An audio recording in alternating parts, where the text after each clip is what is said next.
That's Mugagwirawo. I'm joined by Pam. Good morning.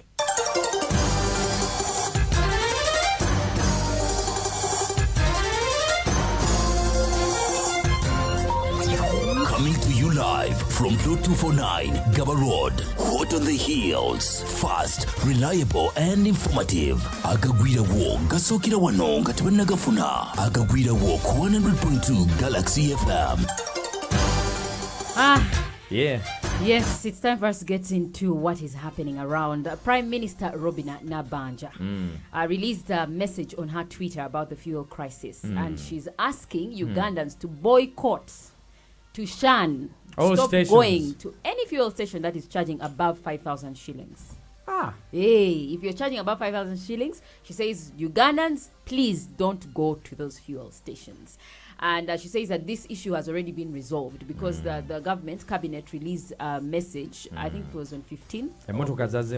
Yes, Azemo Kutambula, and the mandatory testing has been scrapped off so that the fuel should be able to reach us in the shortest time possible. Yeah, so she's saying boycott, do not go to any fuel station as long as the other stations that didn't have fuel, I see now they have, and the cabe is a little bit down. It's going down, but Mubialo, you see, here's the thing. She might say boycott. Yeah. Nemotoka inetambula. Yeah. Or not to kaku business. Or not to alabana kusomero. Some people have emergencies. They have to go to hospital. Or sigaramu ugambe Prime Minister yagambye nti.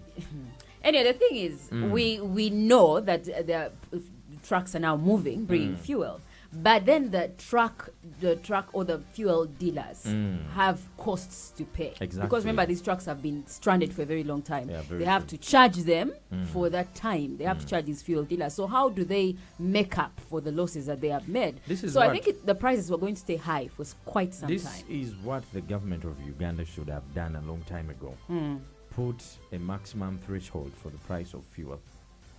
You say maybe the fuel station that is going to charge the most in this country is going to be in Nyambitano. And that's on a bad day, on a bad season. I think our country, the kind of economy we have, we don't have that authority to go to private owners and issue regulations on prices. That is why you'll go to a place and find something. The same thing in another place is at 5,000, in another place is at 10,000, and it is unregulated. And that should be so an we're in a free eye-opener. economy. We need to have a minimum wage. We need to have a regulator for prices, yeah?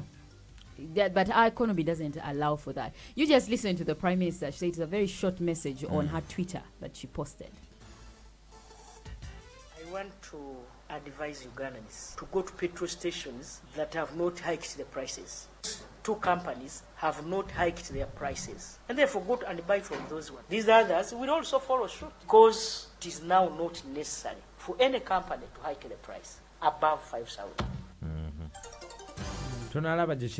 But that's what's happening. You can join the conversation. Galaxy FM UG Facebook and Instagram and Twitter as well. We are live on our YouTube. 100.2 Galaxy FM.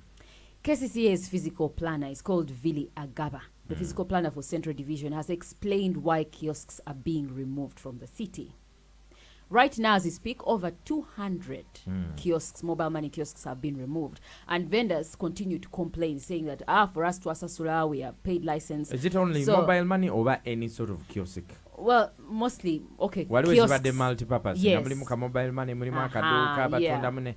let's say pharmacy, all kiosks. All kiosks have been affected. So for him, he's saying that these kiosks, they've realized that some of them have been operating illegally, and they issued already a notice to them since 2017. He explains in a bite there. He says, since 2017, Twabagamba nti, we are going to stop having kiosks around. So the operation is legal, according to him. After realizing there are many kiosks illegally placed, in 2017 we gave them some permits to regulate them, and we gave them a warning that after 3 years from that time, we shall not renew them. So since 2017, 6 years down the road, so we earlier warned them that they go. And that is the reason why most of them, they are removing their kiosks willingly, because they know we have been communicating to them, reminding them. When you move from the kiosk, you go to a market, you go to an arcade, you go to... Yes, you're supposed to go to an arcade, but stay clear of the city center. Chigenda tunyigamo, but I mean, ekibuga kyaffe kiba kyakkulaakulana ku level gye tukyagalamu. Yes, chino tunyigamu in one way or the other. Naida tujatuka mpola mpola. So, I mean, there's no change that comes without change. Yeah, there's no change that comes without change, but also the preparation for such a thing. Because according to him, he says since 2017. Yes, but some of the vendors, there's one of the vendors who was speaking too. Yeah, KCCF around there. He says for him, even up to January, he has been getting license. They have been getting license. So why is it that KCA is pushing for something? Is still giving out license. Yeah, and yet they are pushing for another thing. So it's contradicting. Na saba permit no work permit ngena kuzomwezi nya March ochaba eri manya gange nenjiba wogira work permit yiyo njiba sindikide ku simu zaabwe nabajja bali bangamba agenda ku stay hall tutuse ku stay hall batugamba twaga license twasasula buli kimu ne lwaki batwala permit zaffe nga twa uyumba bwaffe temaze tutegeeza ko ntibango nakuzomwezi west mukajeo tusobola kutegereza ku TV fe tuli batembeyi batunda michungwa. Yeah, that's the thing I told you about yesterday. The approach was really bad. If they knew they had this in plan, KCCA and Badetega permits, Yeah, because not giving out fresh one more permit. So what are they going to do about it? So some of them, according to Ville Agaba, it says that some of those who still have valid permits, they are sending them to KCCA to Liaz. I don't know how they... To see how they can be helped, Yes, eh? see how they can be helped. So that's what they are doing. You move and your permit is transferred to your new location. I think so. That is, they are coming up with some sort of arrangement. Abasuubuzi abatuwuliriza saa zino nammwe abali mu kibuga mutuwe endowooza yammwe ku noti musanvu emunoti bbiri naye nga bwe twogerera bwe kityo bwe kiyimiridde. I think by the end of the month or like one more month we shall have no kiosk in the Chibuga. Yeah, let's. But it is sustainable. That's also one thing because you may have the kiosks out, or the street vendors out for like a month or two, and then after that, hey, it is sustainable. Look, enforcement. But Uganda as a country is growing. When we are growing, ngegwanga, echibuga chaffe kinokula. Echibuga wechiba chikula, some things have to change.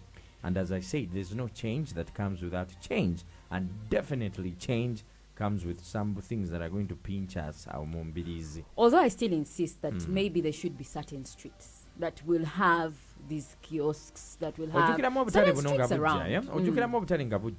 It was difficult for people to relocate from where they were. But over time, naffe ng'abantu abaguzi twamanya nti kati ekintu tetugenda kisanga wali ogenda wa mu butale ne arcades we zaali zijja. It was very difficult for us to go into those arcades. But mpola tujja looking. It was difficult, but still anyway. It's a long conversation.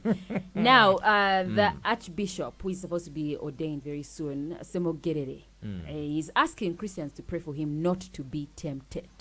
Because he says that as he enters this office, there's a lot of influence from politicians. You know, some politicians come to them and you know, they come and bribe, they come and, you know, influence their kind of work. So he's saying, Badange Munsabire, next week he's going to be officially ordained as the Archbishop for Kampala Archdiocese. Already ali mu fear. Agenzo yingiramu ng'atidde. At least he's been honest. And he's also asking people not to judge him or compare him to the late Cyprian Kizito Lwanga. Semogerere, he was speaking and telling Christians, I do not want to be tempted. Bulimu bakulembeze eyo gye tugenda kulembeze mu biti ebyenjawulo abataagaliza bangi naye n'obutego obwo Omukama nnyambe nsobole obutegeera oba ye yennyini abumponye. Olina okubeera n'amagezi mangi nnyo okukola omulimu, olina okuba n'amaanyi mangi nnyo. Nina saizi yange genda okutambuza okukola emirimu gy'Omukama. So in short, I think he's giving us a heads up that, guys, when you see things, do not get surprised. I'm also human. Do not expect me to be extraordinary. That's why he's saying, pray for me not to be tempted, because I can easily get tempted. Temptations. This is Galaxy FM, your number one swag station. We bring you this bulletin at exactly as Sawatano, as Okumacha. Drop your comment. Instagram is Galaxy FM UG. Twitter, Galaxy FM UG. And of course, on Facebook, it is 100.2 Galaxy FM. You can also follow and like Pamela Isamata Chom everywhere on social media. Nange Kwendi as Mr. Henry. It's been a pleasure. It's the third day, and what's the third day without reggae music?